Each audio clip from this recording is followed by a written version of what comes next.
Good evening everyone. I hope that you've been sensibly and responsibly enjoying the bank holiday sunshine today and there is no sunburn in sight.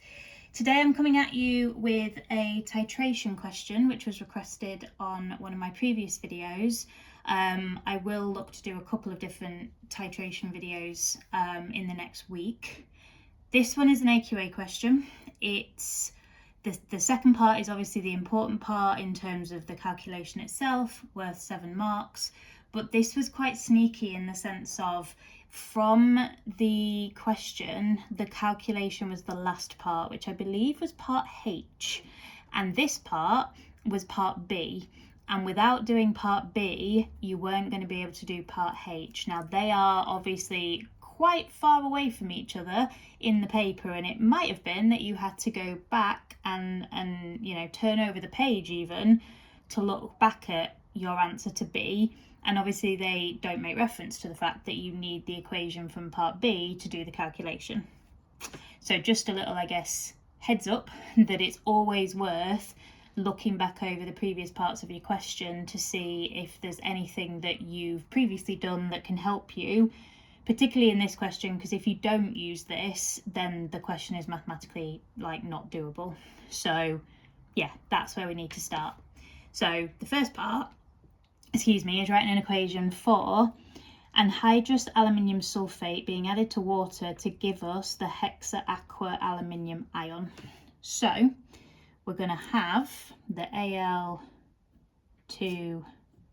Al2SO4 being added to water. We're going to make the hexa aqua aluminium ions.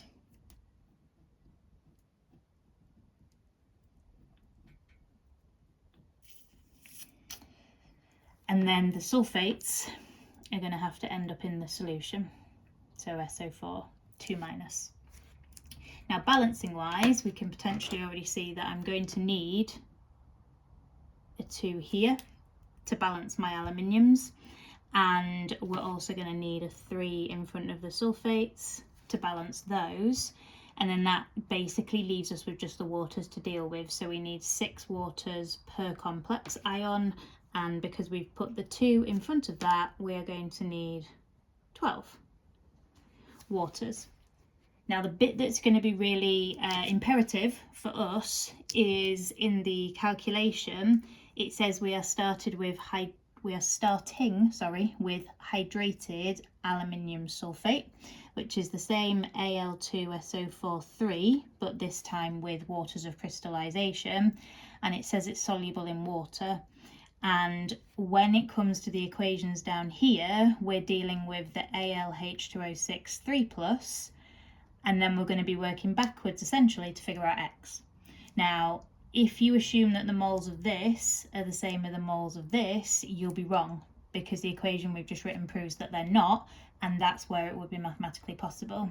But so long as you can recognise that the moles of this need to be halved, then you'll be able to get the right answer, okay?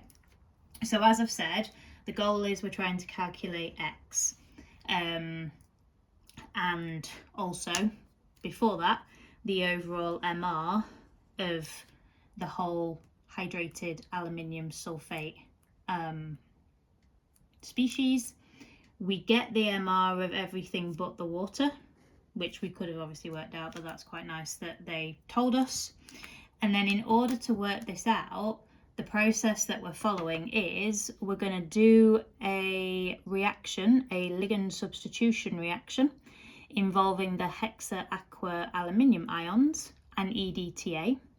And we're using an excess of EDTA ions, and the excess is then reacted with a zinc sulfate solution, and we can figure out how much zinc sulfate solution was needed in that titration and use that to figure out the amount of EDTA that reacted with the aluminium hexa aqua ions. From there we can work backwards and do our kind of standard back titration calculations, and then at the end it's a little bit more faffy than some of them because of this idea of us having to work out X and use this extra equation as well. So the aqueous hexa aqua ions react to form a stable complex when treated with an excess of EDTA, 4- ions. And then the amount that was in excess is determined using zinc sulfate. Sorry, I want to try and make sure I've got different colours for each of these things so as not to confuse anyone, myself included. So we are going to dissolve 1.036 grams of the hydrated aluminium sulfate in water and make that up to 250 centimetres cubed. Now at that point it is going to be the hexa aqua ions. So for the 25 in the next sentence, I'm actually going to colour that in yellow. And it is 25 of that is then added to our excess of the EDTA. So 50 centimetres cubed of a solution containing the EDTA 4- ions, and their concentration is this. And then in order to determine the excess, we are titrating with zinc sulfate in the presence of an indicator. And it tells us that the excess of the EDTA 4- ions requires 18 centimetres cubed of a 0.0105 mole per decimetre cubed zinc sulfate solution to react completely. So, in terms of where we're going to start, they've also given us some equations which show a nice 1-to-1 ratio, which is lovely. Different places we could potentially start, but we're going to need to figure out how much EDTA is used in this reaction with the aluminium hexa aqua ions. So whether you choose to work out the moles of the zinc sulfate first that reacted with the excess of the EDTA, then work out the moles of excess EDTA added to start with to get the moles of the EDTA reacting with the aluminium, or vice versa. I guess it doesn't really matter. But even if you had absolutely no idea where to start with this question, which I would completely understand, you should know that working out moles is always a good thing to do if you can. So getting the moles of the zinc sulfate, that is a nice easy mark. So obviously we need to do the volume in decimeters cubed, times that by concentration to get 1.89 times 10 to the minus 4 moles. So that is how many moles were needed to react with the excess of the EDTA, and they're in a 1-to-1 ratio. So the excess of the EDTA 4- that wasn't used up in the first step has to be equivalent to that. So 1.89 times 10 to the minus 4. And then initially we had 50 centimetres cubed, which we need to put into decimeters cubed, times by 0.01. That's how many moles we had of the EDTA initially.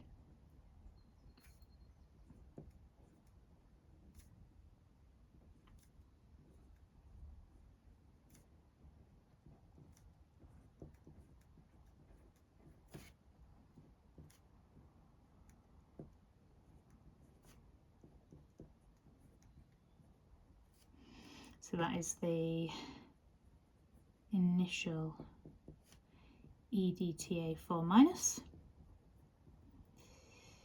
And so we know what we added to start with, we know what then reacted in the second reaction. The difference is therefore how much reacted with the AlH2O6 3+ ions. So I guess one of the most important things here, because we're working out 3 different mole values for the EDTA, is that you're clear in your own mind and for the examiner what each of those mole values is referring to. So I've used the excess, the initial, and then the reacted. So 5 times 10 to the minus 4, take away 1.89 times 10 to the minus 4, except I've put 11, there we go, which is 3.11 times 10 to the minus 4, then I'll put in brackets, it's the initial minus the excess. And then, because that EDTA4 minus that reacted in step 1 is in a 1-to-1 ratio with the AlH2O6 3+, then that means that the moles of that need to be the same.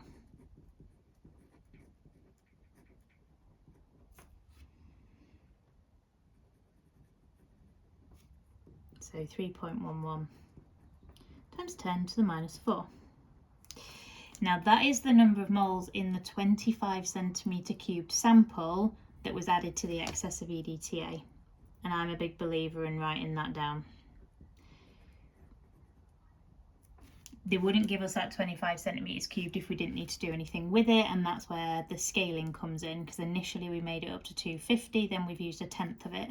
So that's how many moles are in the 25, but initially when this mass of the hydrated aluminium sulfate was added to the 250, we would have made the hexa AQA ions, but obviously a lot more moles of them. So the scale factor is times 10,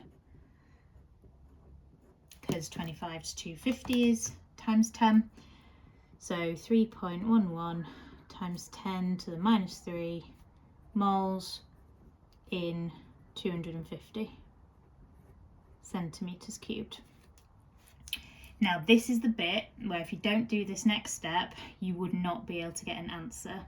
So we've now got the moles of this in the 250, so we're now going to need to half the moles to get the moles of the Al2SO43 in the 250 centimetres cubed. And I will show you why it doesn't work after I've shown you how it works. So Al2SO43 dot XH2O equals 1.555 times 10 to the minus 3 moles, and that comes from the ratio up here, so 2 to 1. So I've taken the moles here and halved it, that's all.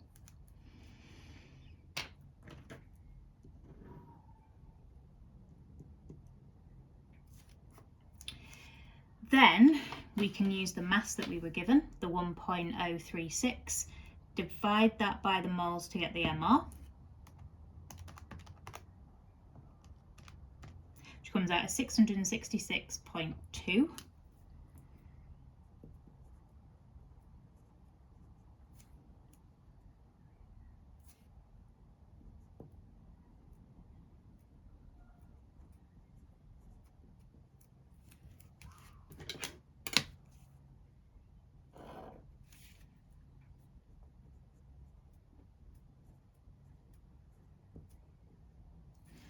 And then if we've been given the MR of the aluminium sulfate part minus the waters of crystallization, we can then work out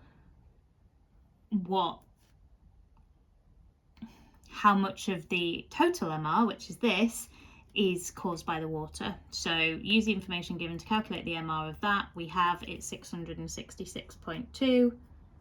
Now we can take away the MR from the aluminium sulfate, which is 342.3. That will then give us the MR that comes from all of the water crystallizations, so 323.9. And then because water has an MR of 18, divide that by 18, and we will work out how many waters of crystallization we have. 17.99655. So I don't know if it says, it does give your answer as an integer, which I probably would have done anyway, because it's a value for X. There are questions where you do have to give it as a decimal though, so do always check. But here, as an integer, going to be 18. And so X equals 18.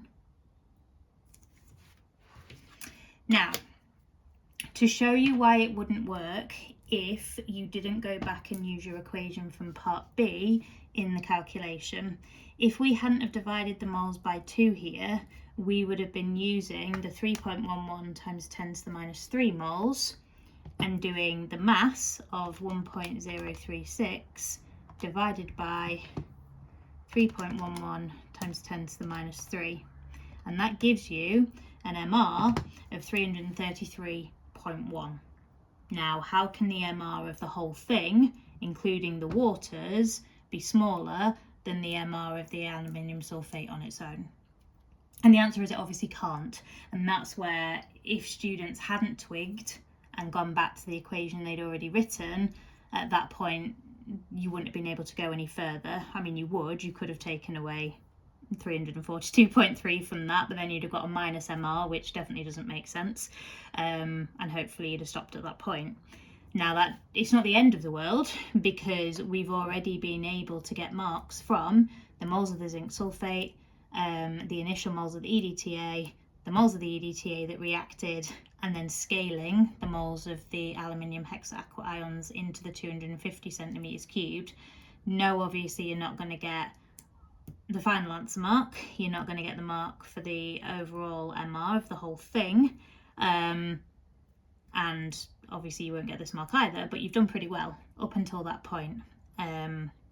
But yeah, that, I guess it's quite nice in a way that it doesn't work if you don't do that, because you know there's something wrong, and that hopefully would be a trigger for you to go back through the previous parts of the question and try and figure out where potentially you've gone wrong. Of course, you might think you've done a calculation wrong in this part, so again, checking that would be really sensible if you had the time to do so. If not, I'd probably be going, well, I've got maybe 4 of the marks, and that's not bad on a 7-mark calculation question. I'm going to move on for now and come back to it if you can. But hopefully that's been useful. As always, please let me know any questions in the comments or any recommendations. Like I say, I'm going to do a couple more redox titration ones that are a bit longer or have little differences in them. I've been asked to do a question on ligands as well. I'm just trying to find, I guess, a really hard example of that to do, and then there's one of the questions from the physics and maths tutor predicted papers that I've been asked to do, so those will be the next videos, and then any more requests, get them in and I will get them done, if relevant, before paper 1 next Tuesday, and if not, after that point. Thank you so much for watching, guys. Please take care of yourselves, and yeah, please do let me know if you need any support. Take care.